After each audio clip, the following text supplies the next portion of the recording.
Hey guys, Andrew here with another point. This video is going to be the second part of a series that is dedicated to helping out families with disabilities or guardians of people, of children with disabilities, and it's also going to be hopefully to help out some people with disabilities, but I don't know how often people with disabilities are willing to, go searching for all kinds of videos to help them get over their stuff. And so, I'm going to split a lot of the topics that I do into two parts, one part for the individual and one part for the family and relatives and friends of the individual.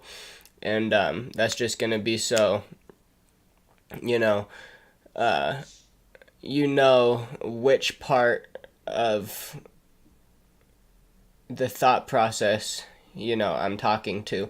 Because if I have a video, explaining from the, to the guardian how to be a better guardian for the individual, at least from my point of view. I have so much respect for the people who have decided to and do have to be the guardians of people with disabilities and people with addictions and have decided to stick around and all that stuff. There's no way that I know more than you, so I'm not trying to teach you how to be better in that sense, just so much as give you my point of view and my advice on what works. Because I have all kinds of people in my life that have been addicted to certain drugs or have certain disabilities, and it's like I can form a connection with them that just makes it so that they want to succeed. They don't want to just keep being a victim of the system and stuff. They want to actually succeed. And so just because I've noticed that I can do that I can help those individuals, I decided to make this playlist, to make this series. And I think it's unfair to just try and help them out when I know that it's just as difficult to be a normal person and have to take care of them, because it can be challenging for both parties. And so I want to make it, unbiased.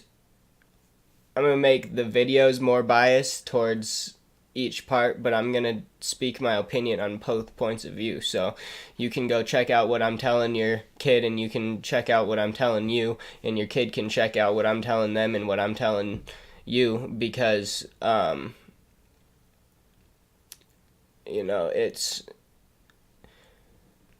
it's two different complete scenarios. You need to be there as a support system for one, and for the other you just need to kind of let them know that I know it isn't easy, that it is difficult. And so if you're able to listen without getting all frustrated and angry at what I'm saying and stuff, then hopefully you're going to be able to get something out of it. I mean, there's no guarantees that I can change your whole relationship with your person with a disability, but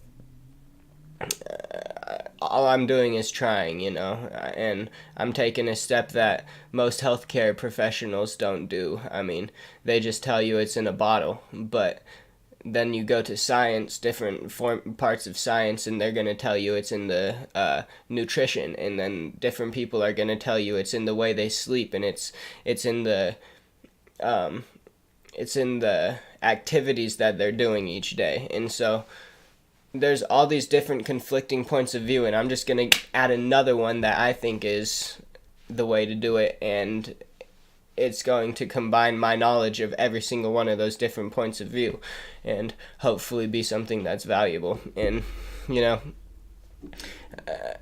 this is something that I want to do, so if you don't respect the fact that I'm trying to help, then that's fine. Don't watch.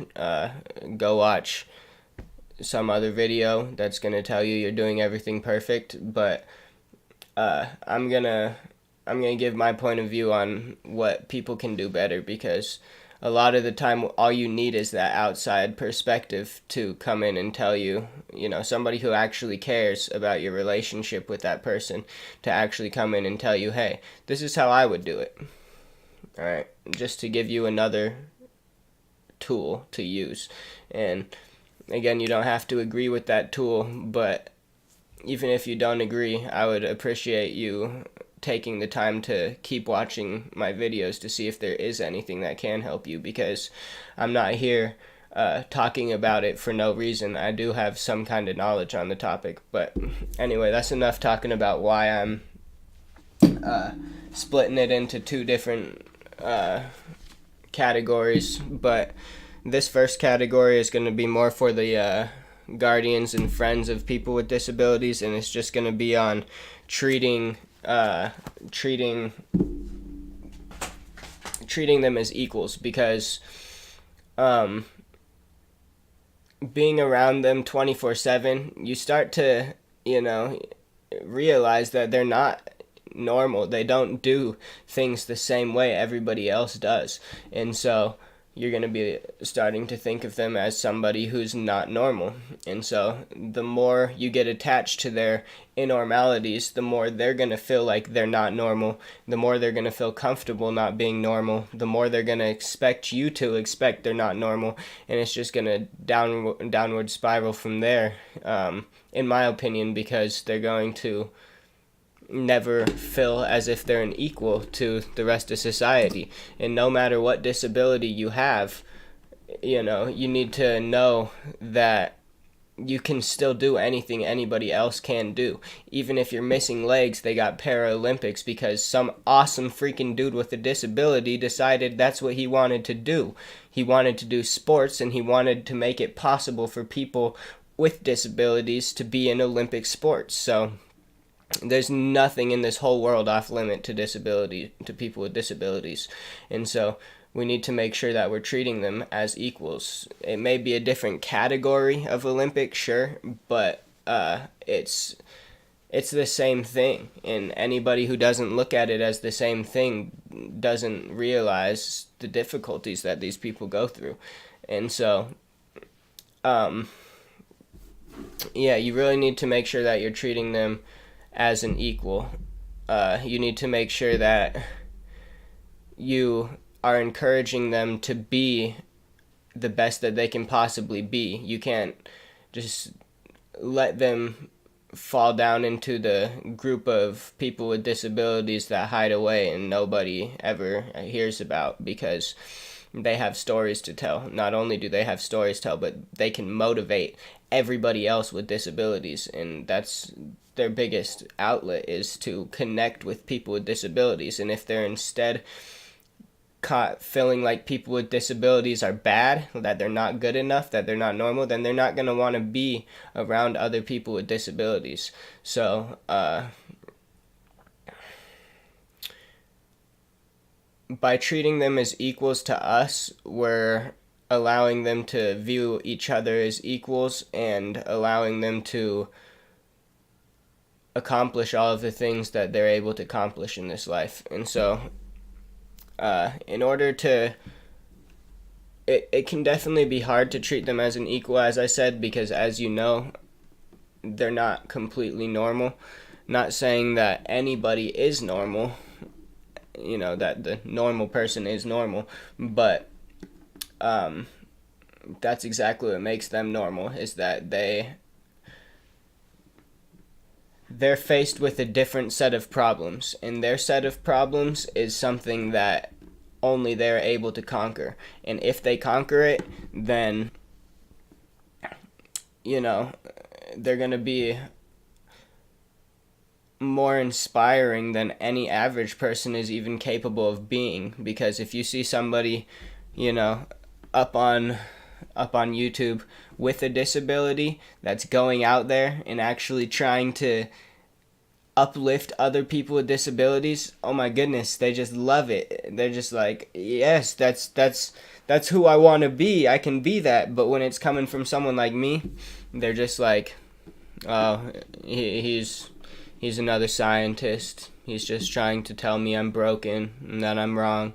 And that's not what I'm trying to do. I'm trying to do the opposite. I'm trying to say that you're perfect, that you are able to do anything that we're able to do, no matter what anybody has told you. And so, as guardians and friends of these people, it's really important to treat them as if they are normal. For example, if you have somebody with an addiction and you're constantly telling them, you know, you need to quit, you need to quit, you need to quit, then they're going to be like, but it's hard. You don't know how hard it is. You can't tell me to quit when you never even begun. You don't have any clue what it's like to be an addict. And it's the same thing with a disability. You can't be telling them, you need to do this, you need to do this, you need to do this, because they're just going to literally laugh at you because they know that you don't know what they're going through. And so to admit that you don't know what they're going through, but you do know that they're capable of doing anything they put their mind to, that you have their back no matter what their disability or addiction is, it's sometimes the push that these people need to quit to change for the better. And so that's just my point of view.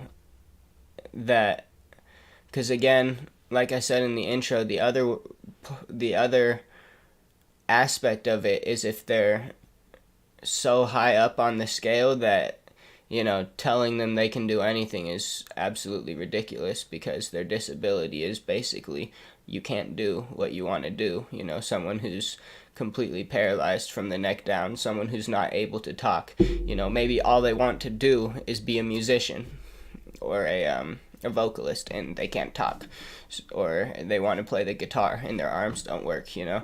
So in that situation, you can't tell them you can do anything you want to do. In that situation, you just need to be there. You just need to support them.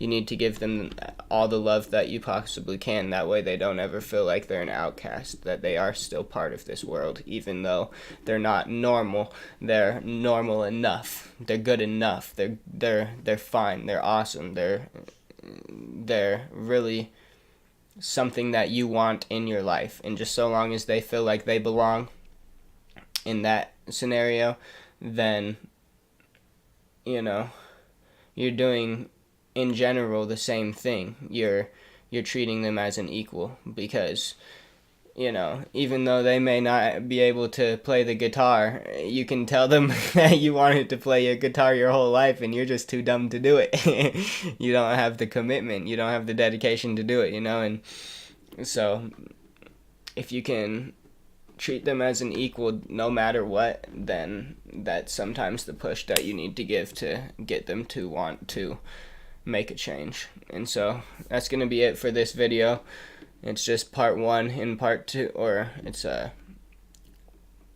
part 2A. and part 2B, I'm going to be talking more to the person with the disability and how to treat yourself as an equal, how to not look at the world as a hostile that has an advantage over you, because, you know, in certain ways you have an advantage over us. And so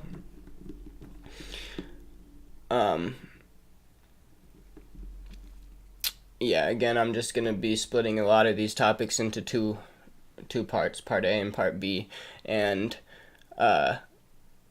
some of the topics I talk about are going to apply to both people, but we'll just play it by ear. If it's, you know, something is controversial as treating them as a normal, then I'm going to need to split it into 2 parts so that,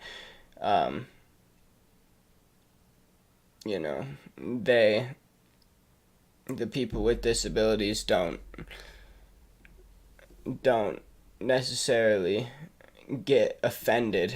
That's like part of the reason I want to do it, but the other part of the reason that I want to do it is because, like I said, it's like I only have so long to make these videos, and I want to make sure that I share with both groups. If I just put it all together, then one person's going to get more than the other person. But if I have both parts, a whole entire separate video for each party, then you'll know who I'm talking to, and you'll be able to get as much as you let yourself get out of it. And so, yep, that's it for this part. And I'm going to be posting 2 videos every day, a video on happiness and a video on disabilities on Mondays, Wednesdays, and Fridays, and then a video on transmutation and meditation Tuesdays, Thursdays, and Saturdays. So that's how my schedule is going to go. And so if this is your primary channel, your primary series that you want, you can expect a video every other day. And in certain scenarios, when I split it into 2 parts, I'm going to post 2 videos on that day for this particular channel. But alrighty guys, that's it, and I'll see you next time. Hope that you got something out of the video, and best of luck to you guys.